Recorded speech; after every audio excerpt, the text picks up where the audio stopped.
So nominations. Oh, David's down. Ah! David is down. Hey, y'all. Welcome to a special Thursday night edition of Real Talk. With real siblings. We got a lot to talk about because we just saw the eviction episode. We're going to give you a quick rundown, recap, and our reactions. And we are going to talk about our predictions for who we think is going to win HoH, and who we want to win HoH. Who knows at this point what's going to happen? But yeah, we'll do our best and try to taper our optimism and be realistic with you. Yeah. So the first real thing we see is that Cody finds out about his grandpa passing away, and it was really hard to watch, and I was not surprised that they would show it because they kind of have to. I mean, it's their lives, and that was kind of like the original premise of the show, is that, you know, we have access to their lives and their feelings and their emotions. But it was really, really, really hard seeing him get that news. Yeah, it's, you know, and following social media, obviously, during the episode, there were a lot of reactions where people felt it was a bit intrusive of CBS to air that. And I think it's kind of like what you said. I think in the modern seasons, the audience has shifted their sensibilities away from what the show is, but that's what the show is. I mean, that was the initial appeal of the show. The show is to, portray what it's like to be in this situation, to be away from family, to be away from loved ones, to get bad news, to suffer through medical, situations. Like that's, I think reality TV has somehow become so scripted now that we almost forget that it's supposed to be real, and this was unfortunately in a really devastating way, as real as it gets. And seeing Cody go through that, I think was heartbreaking for anyone. I mean, Evil Dick was, on Twitter saying how heartbreaking it was, and he doesn't like Cody. It was tough to watch. It was really hard to watch. Yeah, it was. And it was hard on the house guests too. You saw everybody, come and comfort him, just like sitting there, being there. And you see like Bailey was like sitting on his bed, just everyone was just around him. And I thought that was really nice. There was a moment of levity, maybe just for me, when I saw Nicole walk in her big old box of sloppies, and she's like coming in to like comfort him. And they're still playing like the sad music, and she's kind of like trying to maneuver around. And I was just like, oh, but I've seen Polly like post on Twitter since. And so, I think it's nice at least that everyone in the house was aware of it so they could support him. And I think Julie mentioned that like he's, feeling better, hanging in there. So from tears of grief to other kinds of tears, as we saw from the episode, there was quite a fight. So this had been on the feeds. Twitter and the rest of the internet had been blowing up about this fight. And it started with what seemed to be a simple, normal conversation between Devon and Christmas about, how Bailey felt being nominated and how Bailey felt about Christmas. And it just completely ramped up from there. So it starts off with Christmas going to Devon to, ask about Bailey, ask how she's doing, because, Bailey wasn't really talking to her after the veto ceremony, which, duh. And Devon is trying to explain to Christmas, look, Bailey was really hurt. Bailey really felt betrayed. And, she tells Christmas that Christmas nominating Bailey was almost equivalent to her, Devon, nominating Bailey in the eyes of Bailey, to suggest that like Bailey felt that close to Christmas. And I'm like, is that a game move on your part, Devon? Or did Bailey really think that Christmas was her go-to person? Like was her second in command or whatever? Like what? That was weird. That was very weird. The whole conversation, to be honest, was weird. It was. And I think what happened pretty quickly on is that they were talking past each other, and they were both frustrated that they were talking past each other. And I think what caused Devon to say something like that, which I think we can all agree is a little bit much, right, is that when she was trying to just simply get across how painful it was to Bailey, Christmas wasn't getting it. So she's like, let me think of an example that works. And like the goal for her was to get Christmas to get it. And she picked an example that was just too much, right? It's like, how bad does, like when guys are like, how bad can having a baby hurt? And the girl's like, it feels like being sawed in half with a rusty chainsaw. Like, I get that. That's a lot of pain. And I think Devon just went a little bit up in terms of, at least in that example, but then Christmas went up in terms of tone, right? She really kind of escalated the tone of the argument with just her response and how incredulous and kind of angry she was with Devon's assertions, and then explosions. I think that's probably like one of the fundamental issues in an argument that can happen in any time in someone's life, like whether it's with a stranger, whether it's with like a loved one, friend, whatever, is like when somebody is coming to you and they're expressing a feeling, an emotional feeling, and you're responding to them in a way that doesn't recognize that emotion, that feeling, and you're trying to maybe just, spit out objective facts, you're not going to resonate with that person. It's only going to frustrate them more. And I think that's exactly what was going on. Devon was just like, but you hurt her feelings. Yeah. And Christmas was like, but it's a game. Like, why not just be like, you're right. I know, like, I really, you're right. I did. I felt super close to her. I liked her a lot, but like, I felt like I still needed to make that game move, something. But instead, Christmas was just like, it's a game. It's a game. It's a game, which it is. She's right. Yeah. I mean, there is no such thing as personal game information. I'm just going to say that. I know there's a lot of debate in the fandom. That term makes Say it again for the people in the back. Zero Say it again for the people in the back. There ain't no such thing as personal game information. It's not a thing. It's not in Big Brother. Maybe in like Monopoly with your family, if somebody says, hey, like, I'm not feeling well, then you use that against them. That's a problem. But in Big Brother, it's not a thing. It's not a thing. And if you think it's a thing, ask Dr. Will, ask Dan, ask Danny Reyes, ask Derek.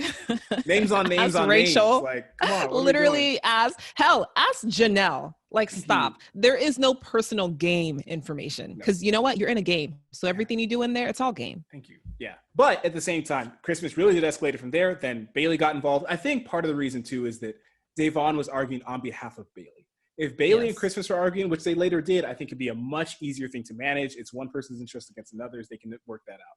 But when you're arguing on behalf of your friend, I think it's very natural for your emotions to run even more hot and for you to be less willing to put up with the other person's BS or the other person's condescension or the other person's dismissal when it's about somebody you care about. And it really got out of hand. And look, if you're having a conversation and it's escalated into an argument, if you don't want it to escalate into a full-blown fight, let me tell you two things you shouldn't do. You shouldn't raise your voice at the person, and you shouldn't start clapping at them, because I will tell you. And you shouldn't put your fingers in their face. That's like the number. That's keep your hands to yourself. You hear that, Miss Claus? You hear that? Because that might be how you argue up in the North Pole, but that's not how we argue down in the Big Brother house. Look, when St. Patty's Day had her finger all up in Bailey's face and then went upstairs and was clapping, I was just like, you're doing way too much. And if I was in an actual argument with you, like, I would give it right back to you because it's just rude. You don't need to act like an actual turkey Thanksgiving. Just saying. Gobble, gobble. So during the argument, Devon drops what is now my new favorite line in history. As Bailey is like dragging her away from Chris's, Devon is like, you wanted to provoke me? I'm provoked. I'm like, okay. I was like, wait, say that again. You wanted to provoke me? I'm provoked. And Christmas is just sitting there like, I didn't really mean to provoke you, but okay. Quiet as a church mouse, Christmas. So now it's time to vote. And we got the eviction speeches. And Devon gives a pretty amazing speech, but it's kind of consistent with what she's been saying, when she goes into the DR to give her vote. She's been very vocal since the beginning, as she should, about Black Lives Matter. And she really used that opportunity to talk about it and talk about why she was there and why it's important. And, recognizing that she is in a situation where she's on a platform where millions of people are watching. It's like, look, all lives can't matter until Black Lives Matter. And I have to say, there were a couple people that looked real tense and bothered when she said that. I'm just going to say it. Memphis was looking tight. Danny was looking tight. And actually, they cut to Memphis as she was saying that. And I was like, interesting. So. Yeah, no comment. Best of luck to everybody. No, I mean, I think Day's speech was iconic. I think it was, I don't think she has much longer left in this house. I do think that speech is the sort of thing that will outlive her stay in Big Brother history, right? It was such a definitive thing. It came at such the right moment. And it was so, just effectively stated. She's a great speaker. I think you forget sometimes because she's normally cracking jokes and kind of like talking in a real casual way, but put on the spot, she is a very effective speaker and she did a great job. Yeah, that was really nice to see. And then Bailey gives her eviction speech, and I actually thought it was really wonderful. You know, see, Yeah. I'm so glad that Bailey left on a positive note. She left in a good place with everybody. She hugged everybody. She hugged Tyler. She hugged Christmas. Her exit interview with Julie, you know, she seemed to be really at peace, and especially seeing how she was in her season, you know, and the experience that she had there. Like, she had a traumatic experience her season, Yeah, you know, personally. that's true. Her, you know, her alliance was crumbling before it was ever even together. And, you know, she obviously, you know, went through the issues she went through. And so it was really good. And she even said it herself, to have the opportunity to come back, change that narrative a bit, change that experience so that she could leave and say, yeah, I had a wonderful Big Brother experience. So it was good, you know, good to see. And I think one thing that benefited her, just saying, is they did not include her punching a wall, Miss Yeah. Bailey. But Yeah. no, it was good to see her. And, you know, this is probably the end of her Big Brother career, right? It seems As like it should she be. has, it should be. And it seems like It she has should other be. things going on in her life. She doesn't need this as part of her No. life anymore. And it was a good No. end to it. And last but not least, the next HOH competition. This one is one we're all, any Big Brother fan is familiar with. It is a wall standing endurance competition. I don't remember what the theme was this time. There's always a theme. It's like, oh, there's birds or there's clowns or something, whatever. You stand against the wall, you hold on to either a post or a rod or some sort of thing, and you try not to fall. The wall will often tilt, you know, and kind of have the people dangling from it, things like that. The goal is to last as long as you can. This is, as you said, an endurance competition, so it's going to play out over the live feeds, and actually the live feeds are up with it. They were not working for me for the last 20 minutes or however long. I don't know. Are they up for you yet? They're barely up. They're not up, but I'm getting updates on Twitter as we speak. Updates on Twitter. And so we already know that at least one person has dropped. We're going to give you 3 seconds to guess. Ready? Devon sucks. She's out already. First to drop. Like, yeah. really? Yeah. Here's the thing, though. I will say in her defense, she doesn't need to win this week. And I think she's pretty aware that she does not need to win this week. So she could have thrown that. I don't think she did because she fell off first. I mean, she's not slop. So why would you want to fall off first, even if you're throwing it? Yeah. Also, it's not a good look to throw something before the man with a broken back. Devon is somebody who I think, as I said with her speech, is just so important to the game and is kind of like a fixture of the game. Regardless of gameplay and performance, she's just become so iconic in the house. As I stated before, she's very bad at the game. And I think I wish she would embrace her badness more. The greatest player in Big Brother history, Dr. Will, never won a competition in 2 full seasons. There is no shame in not winning competitions. You just have to use it right. And I wish Devon would use that more effectively. Hopefully she will. Hopefully she seemed very upset. She was crying after she fell off the wall here. Hopefully this is a bit of a switch in her head. It's like, look, I suck at comps, but that's not a problem. That can work in my favor. Yeah, reshift your focus. Focus on your social game. And actually right now, I think she's in a good place because you have, you know, Nicole really trying to bring her in, trying to, you know, solidify something with her and Danny and Devon. And, you know, you have Enzo on the other hand, kind of being scared that like, okay, the girls are forming. So he's trying to court Devon. And so I think she recognizes she's in a good position. I think she could probably ride it if she plays it right. God, if she plays it right, she could ride it for a couple of weeks before she needs to like win a comp or really kind of, you know, do something bigger to stay. But I don't think she's at risk of going on the block for this next week. That's a good point. Fingers crossed. Speaking of this next week, prediction time. Who are we thinking is going to win the HOH, and who do we think they're going to put up, and who's going to win veto, and who's going to use the veto, and just kidding. Who's going to win the HOH, and who are they going to put up? Let's just start from there. This HoH is so interesting because I think there's some people who don't want to win it, who don't need to win it, right? Yeah. I don't think Cody, Danny, or Nicole need to win it. But I think they know that there are certain people in the house that they can't let win. So Memphis can't win it. David should win it. I don't know. Okay, my guess is that it's either going to be a Tyler or Kevin win. That's my guess. Nice. I'm going to sound like a broken record because I've been a stan from the jump. I think this is Ian's week. I think he has sensed the vice closing in on his game. I think he's realizing that he's not in the position he thought he was. A lot of people are, I mean, he's kind of becoming a natural nominee for the bigger alliances. And I think a wall competition is right up his alley. These competitions tend to favor women who have typically a lower center of gravity, or smaller men who don't carry all the muscle mass who can last up there longer.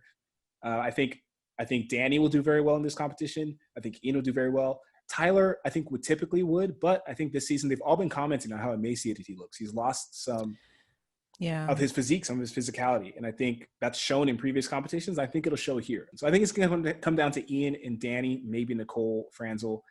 And I think Nicole will be willing to throw it so she's not having to get any blood on her hands. Yeah.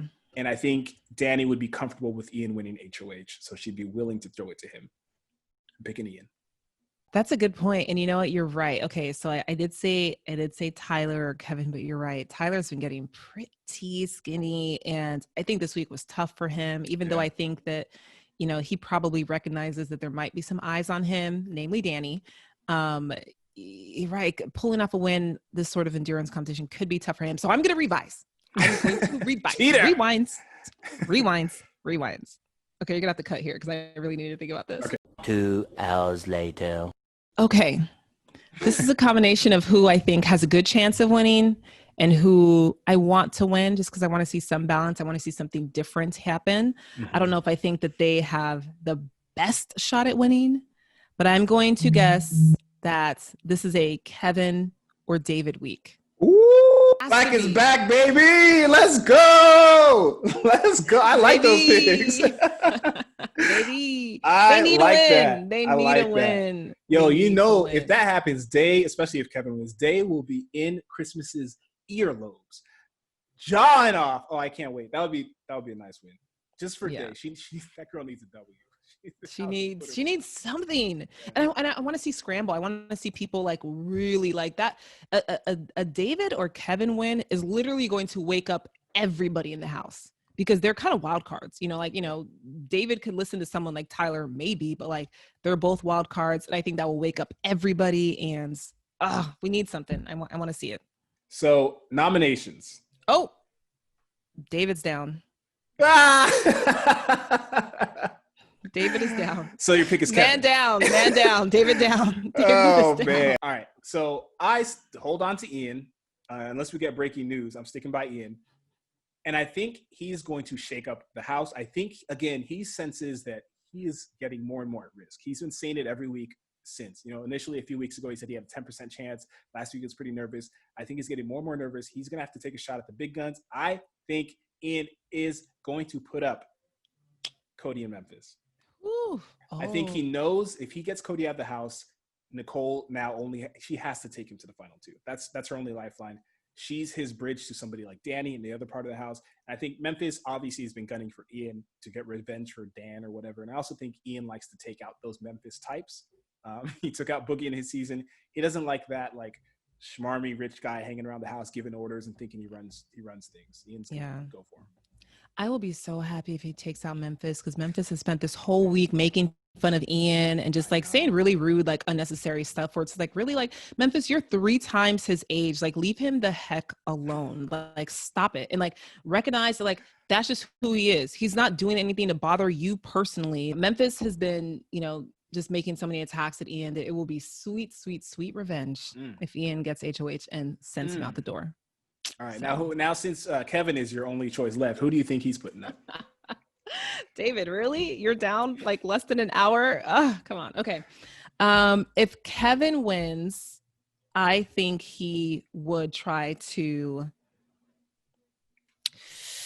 I think he might, you know, Kevin's kind of close with Enzo. They've kind of been talking, they've been building some connections. And so I think if that influence is there and David is in his ear and Devon is in his ear, I think he could go after like a Memphis and a Danny. I can see him putting up Memphis and Danny. Okay. Interesting. Well, we don't have long to find out. 2 people are already down. I assume this competition only has a few hours left. By tonight, we'll probably know who the new HoH is. Otherwise, that's all from us. Yes. Like, subscribe, comments. Yo, we're doing this for you. We are huge super fans. We love talking about this. We want to interact with you. So drop a comment below, like, and we will see you next time.